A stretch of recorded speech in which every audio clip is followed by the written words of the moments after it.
A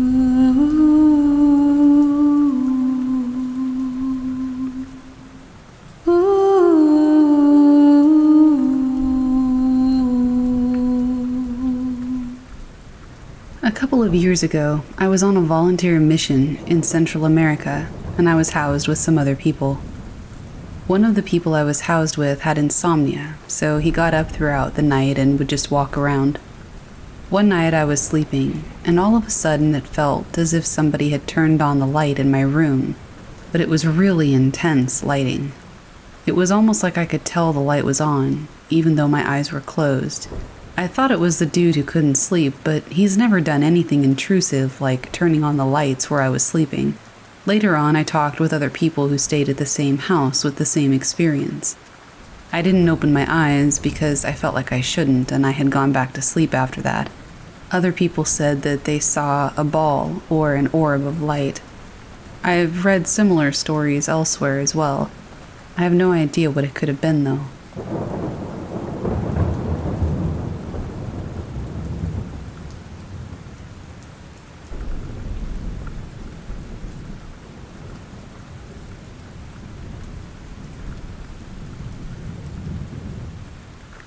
So, this is one of the many stories that my mother has passed down to my siblings and I when we were very young.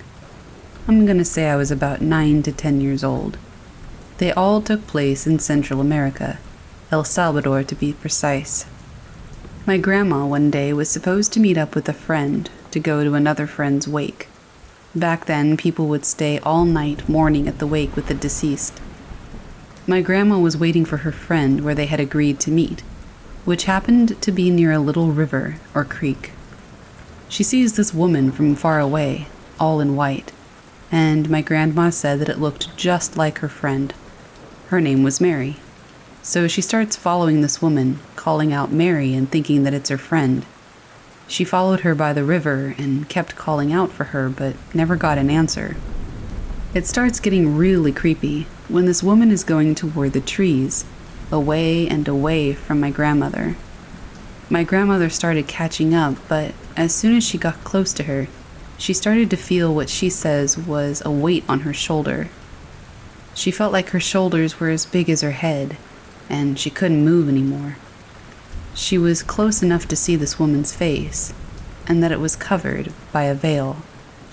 She said that the veil was transparent enough that she could see the woman's face was a skull.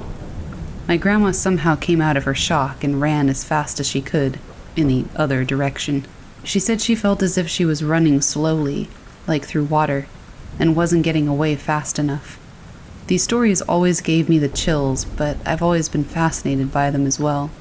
She believes that it was La Llorona, or the Weeping Woman, because she was walking by the river. They passed it and headed towards some trees. Please let me know... Oh, never mind.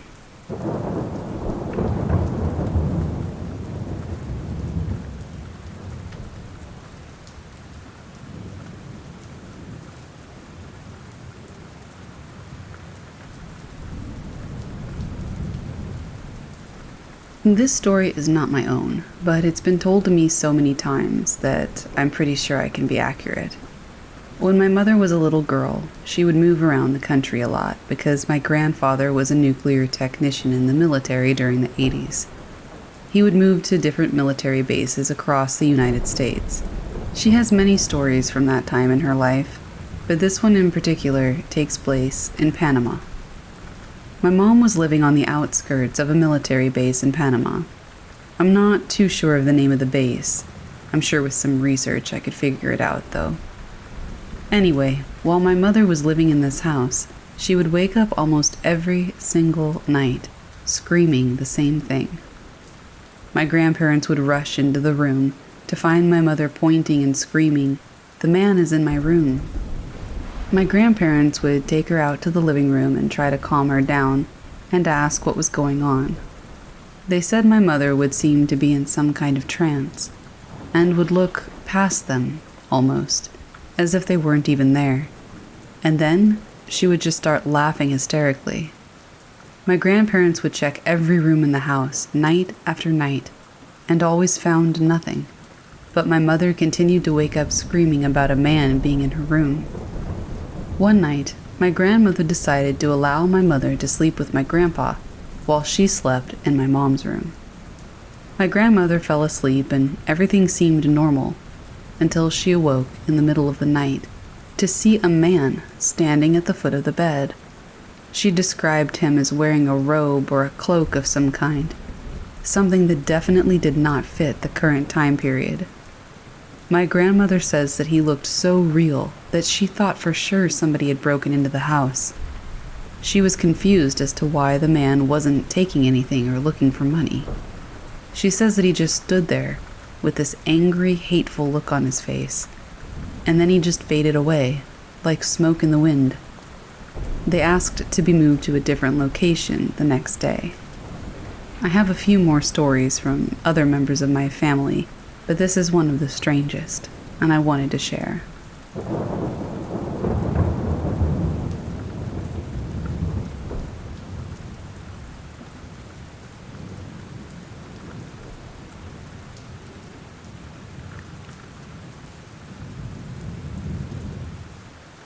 There's always been folklore around black crows and their cawing in my culture.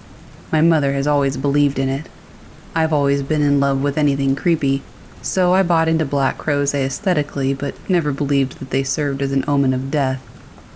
That was until I was told this story later in my life. My mother is from Central America and was born and raised there, only moving to the United States around the year 2000. She's always been superstitious. She would tell me when I was a kid to be careful around crows. Try not to let one fly in my path or disturb one, because they symbolize death, and they can predict if someone in your life is going to die.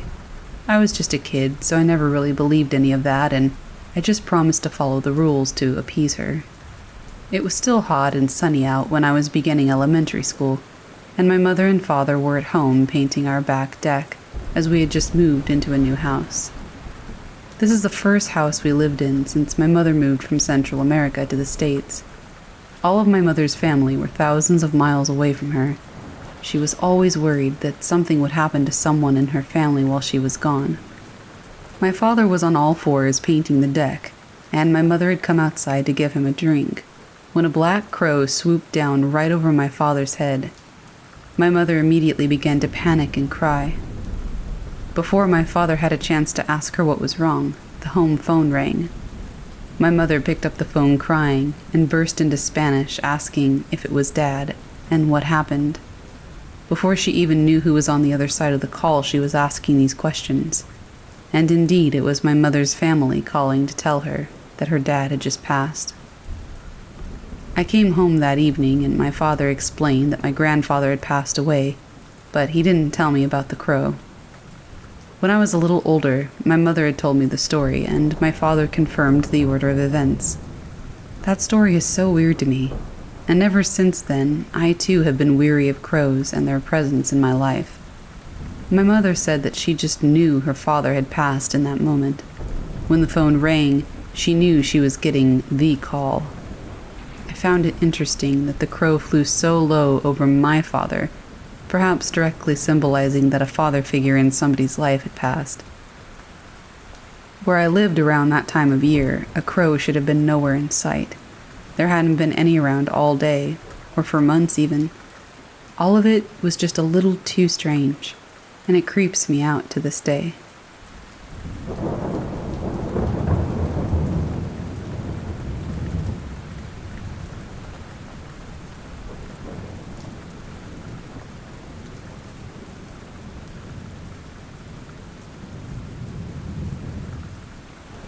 These are experiences told to me by my mom.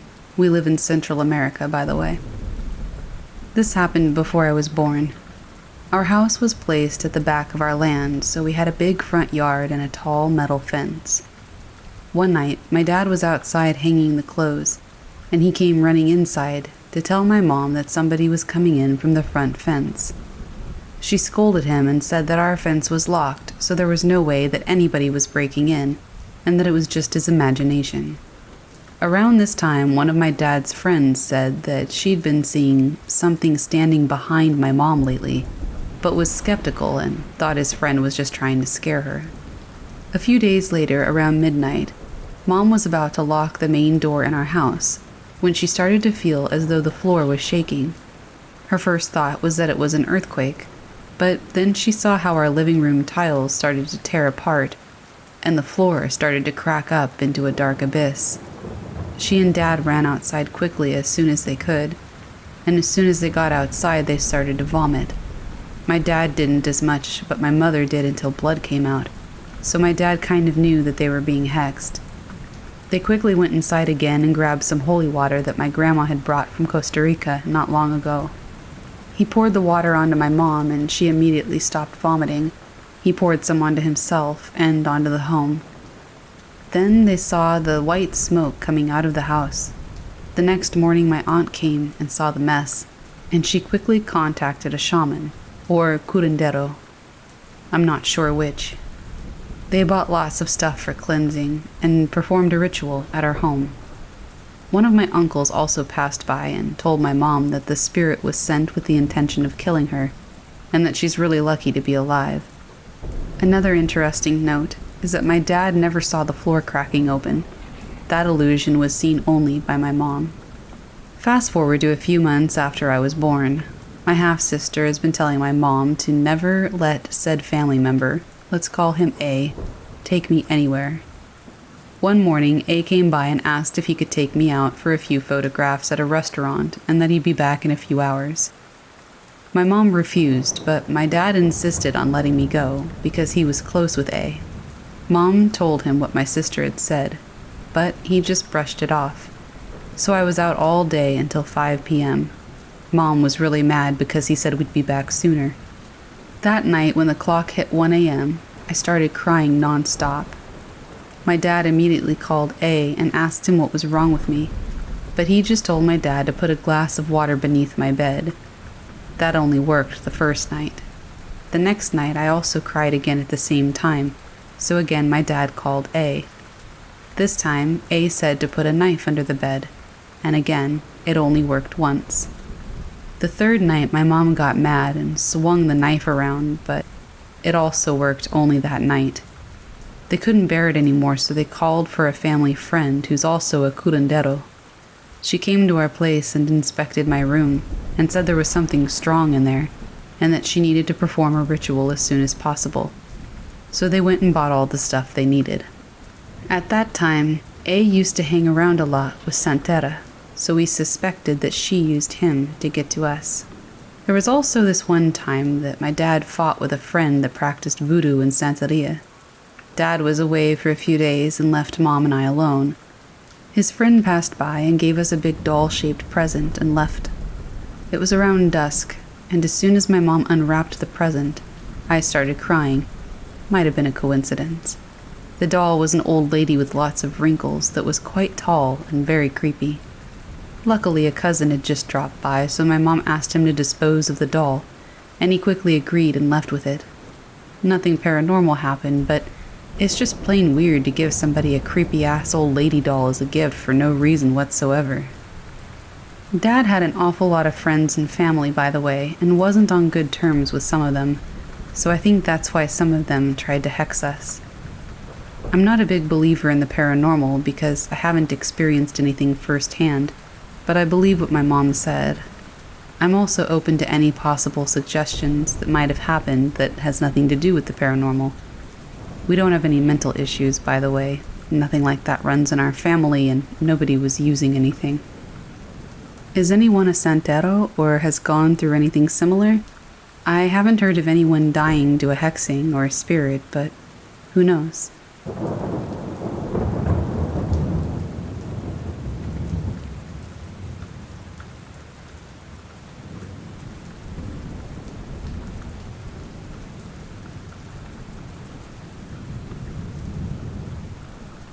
So, like a lot of people say, I'm pretty skeptical about paranormal things. I also don't really have any religious beliefs. You could fairly accurately say that I'm a skeptical atheist, but I have one story for which I literally have no logical explanation. In my junior year of high school, my family hosted an exchange student from Brazil. I live in central Arkansas, and I graduated in '98 for what it's worth. We're still good friends, and social media allows us to keep in touch. We still call each other sis, because for several months she lived across the hall from me, much like a sibling. We got along great, and we spent a lot of time together. To this day, I say that was probably one of the best experiences I've ever had. Her flight from Sao Paulo into Little Rock via Miami came roughly a week before school started. Since she was going to be living here for almost a year, she naturally had quite a bit of clothing and various other items, including pictures and other things to help her feel a little more in touch with her family back home. As I recall, she had one huge piece of luggage, about 3 feet tall or so, and like 1 or 2 carry-on bags. I helped her unpack because it was honestly a lot of stuff, and I also figured it would be a good time to just chat and get to know each other. It was quite a bit of stuff, mostly clothing, but we had everything put up and arranged in about a couple of hours. As she was arranging photos and her other mementos of family, she mentioned that she couldn't find a ring she'd packed that her grandmother had given her. We both went back through her bags again, figuring we'd probably just overlooked it. It was nowhere to be found, however, so she made a mental note to ask her mom if she could send it next time she called home, because she really wanted to have this ring with her in America. A couple of days later, we hopped into my car to head over to the school so we could get her registered for classes, get our ID cards made, set up our locker, and claim my marching and concert horns for band. After we had our school stuff taken care of, we grabbed some lunch and headed home to the comfort of air conditioning. And that's when something I just can't rationally explain happened. Now, at this time, my mom worked the day shift, 8 a.m. to 4 p.m., at the Human Development Center in our town. It's basically a residential home, run by the Department of Human Services, for people who have profound developmental disabilities, which would be far too expensive for most people to adequately provide round-the-clock care for. My dad had pretty much always worked in new home construction, usually from dawn until dusk, pretty much every day. This meant that both of my parents had left for work a couple of hours at least before we headed out, and neither would be home for a few hours yet. Neither of them ever really came home for lunch either, and my older sister lived in Little Rock, about 30 miles away, and she never dropped by unannounced. She also had a job, and would have been at work in Little Rock anyway. Nobody would have been in that house for the few hours that we were out. I had walked into my friend's room before we left for school that morning, so I had seen for myself what state the room was in. She was a neat person. Things were put away, organized, bed made. Nothing was out of place when we left, and we both left the room and the house at the same time. Neither of us had gone back for anything. When we got home, we both walked into her room at essentially the same time. When we opened the door to her room, there, laying in the very center of her pillow, was the ring that we had searched so thoroughly for just a couple of days prior. We both looked at each other like, am I really seeing this? Aside from a quick call the night she arrived, before unpacking and not finding the ring, she hadn't called home, meaning she hadn't even had the chance yet to ask her mom to mail it. Nobody was home while we were out, like I said. She'd only been here about half a week at that point, so it's unlikely that it would have had time to arrive, even if her mom had found it and shipped it. And it's incredibly unlikely that anyone would have opened a package for her. If by some reason my mom had found it, she almost certainly would have left it in the kitchen, and definitely would have written a short note to leave with the ring. I just can't picture my dad even knowing whose it was, much less going into her room and leaving it. She and I were the only people who even knew it was missing. I know that it wasn't there when we left. Neither of my parents said that they'd been home while we were out. I did ask. To the very best of my knowledge, the house was empty, and I know she hadn't been in that room at all, when I also wasn't in the room. There was no single point, no matter how brief, that she was in the room and I was not, outside of first thing that morning before I'd knocked and gone in before we left, and the ring was absolutely not on her pillow when I walked in. She was also highly puzzled upon returning to find it, so I doubt she just found it and was pretending not to know how it got there. To this day, I can't tell you how it got there. She believes her grandmother's spirit likely brought it to her and left it, but I sincerely just cannot explain its appearance.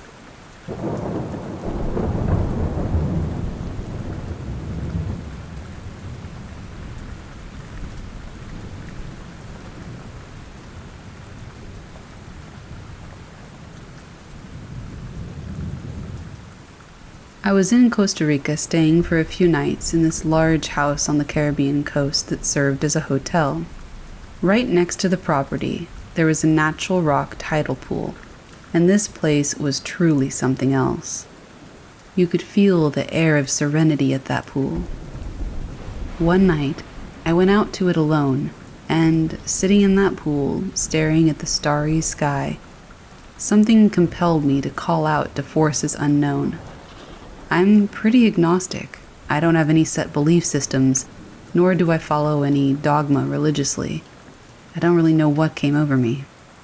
I said with the utmost earnestness, if there's anyone or anything out there beyond our comprehension, gods, spirits, anything at all that we don't know, reveal yourself, please. What happened next kind of spooks me to this day. The vibrations started to change a bit. And I don't know if it was my eyes playing tricks on me or not, but in the leaves about 20 feet away, this weird, ancient, mask-looking thing appeared and opened its mouth. It was vague enough to make me doubt my senses, but real enough to make me doubt my skepticism. At that moment, I just started getting swarmed by bugs, which I hadn't felt earlier that night. I got the message that I revealed myself. Now it's time for you to go. And literally as I was getting out of the pool, my friend had come to check on me. When I got back to the house, my phone got a message from my ex, who rarely speaks to me. This was the only time she had messaged me first. It was asking for closure or whatever. To make matters even spookier, a few weeks later I asked her if she wanted to talk, and she didn't want to anymore. It was just that one night, at that one moment, that she felt she needed to. There were just too many strange coincidences that night for me to chalk it up to my imagination. I don't know what I believe exactly, but I believe that there's something out there that we can't grasp yet. What I know is that I don't know, but I do know that this night spooks me out. I wonder if the sanctity of that area has anything to do with the fact that there's a large Rasta presence on the Caribbean side. Very strange country for sure. Very beautiful, but very strange.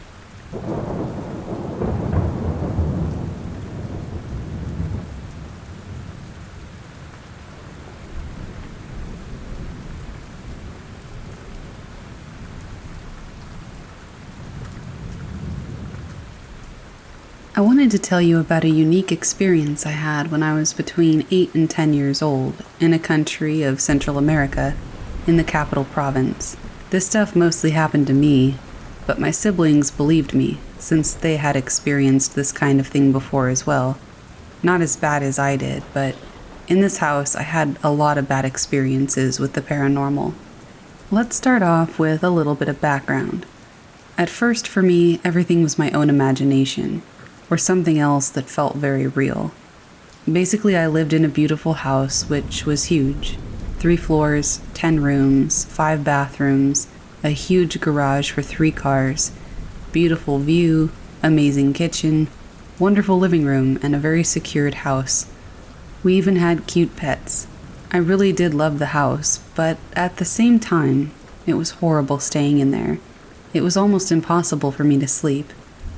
Every single night I would hear chairs scratching, something hitting the doors, steps, or very bizarre shadows. This, of course, happened mostly at night, but everything that I've told you isn't the worst of it. It happened when I was between 5 and 10 years old. Siblings would go out with my friends, and my mom would go to work and return at a very late hour. It was already maybe 8 p.m., and I was already feeling scared, since I knew all the stuff I told you before would happen again. Let's say I was right and wrong at the same time. I'll tell you why. I had all the doors and windows shut, I activated the electric fences, and I had access to the cameras so I could finally know if all this stuff was really happening or not. I would cover the windows so light couldn't come inside my room. I locked my door. I also put a bell in the door's corner so I could hear if somebody was extremely close to me. I was already feeling sleepy and tired. I tried to feel as comfortable as I could, but then something happened.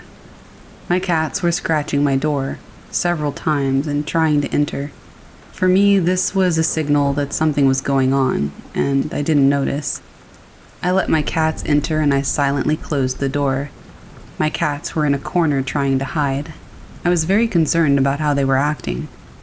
I knew something very bad had to be happening downstairs. My room was on the second floor, and there were a lot of stairs for each floor. But the stairs that went to my mother's room were the largest of all in the house. 31 in total. I tried to calm my cats by giving them a soft blanket and covering them so they could feel more safe. I went to my bed and checked the cameras on my tablet. Everything seemed normal, until I heard the sound of steps on the stairs. That house didn't have a place where you could escape from something. The only way to get out of my room with the door locked was going through a window and jumping 10 to 12 meters to the ground, but you didn't really go anywhere. I covered myself with 2 huge blankets. I could barely breathe, and it was super warm, but then there was a noise that I will never forget. Something was running up the stairs. I was scared as hell, and I was so confused since I couldn't figure out what was in this house. I couldn't call anybody since the only phone I had for me to call someone was the house phone, and that was down on the first floor. And then the sound of the scratching chairs began again. I was feeling super insecure in my room. I literally had no escape, nor did I have anywhere to hide. My last and worst option was to go to my mom's room on the 3rd floor, so I could hide in her closet, which was very big. I then, carefully, without any kind of noise, started to slightly open the door to my room. I got outside and slowly walked to my mom's room. Then, as soon as I do, I hear something walking on the stairs, the 1st and 2nd floor stairs. I ran as fast as I could. I didn't even care what it was anymore. My only priority was hiding in my mom's closet. As soon as I got in there, though, I remembered something. I had a pretty bad experience in my mom's room before, which happened when I was looking in the mirror of my mom's room. A huge mirror. I had seen something crawling behind me. I committed a huge mistake. My only option was getting below the bed. That's when I started to see shadows all over the room. It was freaking hell for me. I was out of options and ideas. The only thing I did was faint from terror, and I slept underneath my mom's bed. In the morning, I was on my mom's bed. She was so confused and scared as to what happened and why I was sleeping under her bed. I told her everything as detailed as I could. She was impressed. She told me that next time I go to sleep, she'll cover all the mirrors and use a special light for the night. That's about as much as I can remember, and although we have a lot of beautiful memories there, I was always afraid at night, and this is probably the scariest thing that ever happened to me.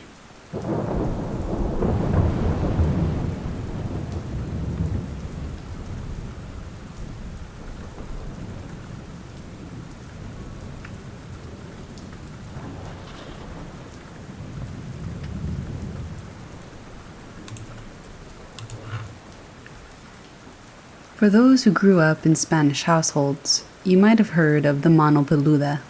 For those who have no idea, translated it basically means the hairy hand.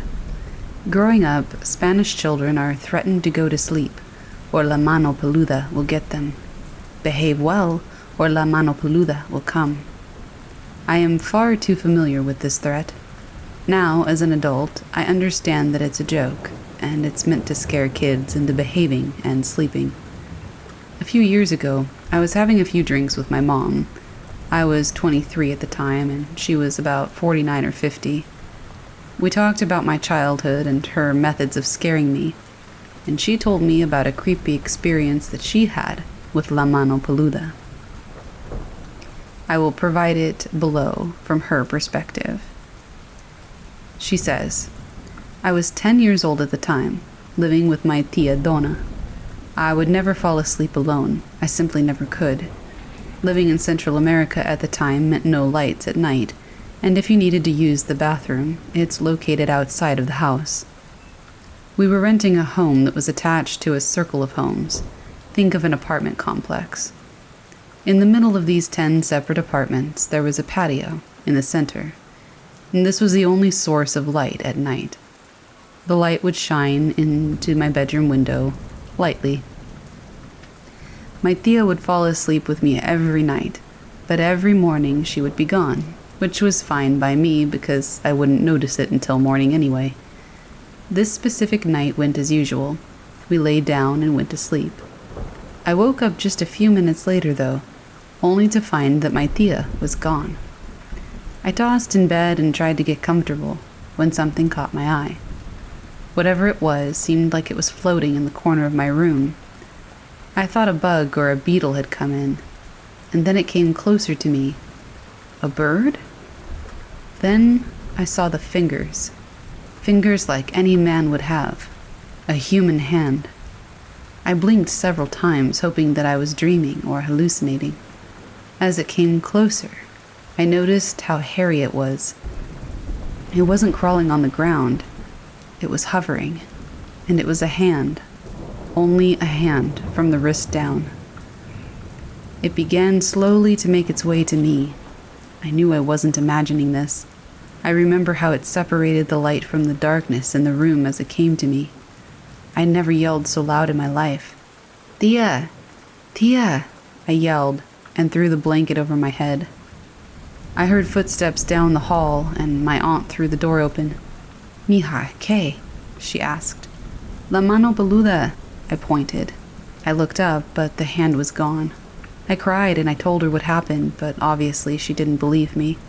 She searched our home with a bat in her hand, assuming that an actual man might have broken in.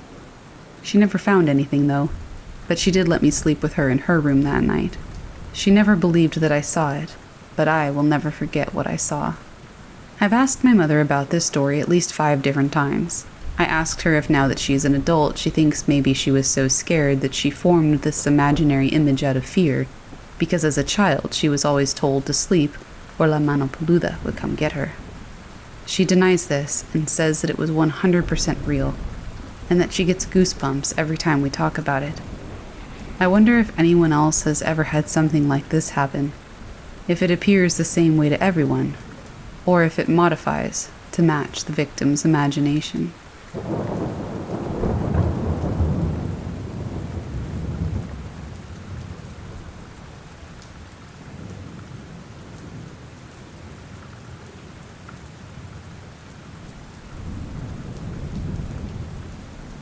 It feels strange to even tell this story. I've only told my parents and my wife. This took place in the late 80s in Costa Rica. I was 7 at the time. One night I was watching TV and the show was about a jockey. Needless to say, there were horses and their jockeys running the track. Suddenly one of the jockeys fell off his horse and landed on his behind in a sitting position. His arms were gone. He had no arms, and his sleeves were stitched into his silk uniform, as if intentionally. He was sitting there with just nothing. I mean, not even arm bones, including shoulders sticking out. A Lego figurine without its arms can be the best description for this. He was rocking back and forth, sitting there and laughing maniacally, completely cracking up. At this point, I realized that I was watching, or whatever you want to call it, experiencing something that was not on the show on the TV. I got up to change the channel, and the show instantaneously switched to its normal cast and plot. I finished the show. They never mentioned an armless jockey. I have no idea what happened to me that night, but I have and always will remember that incident.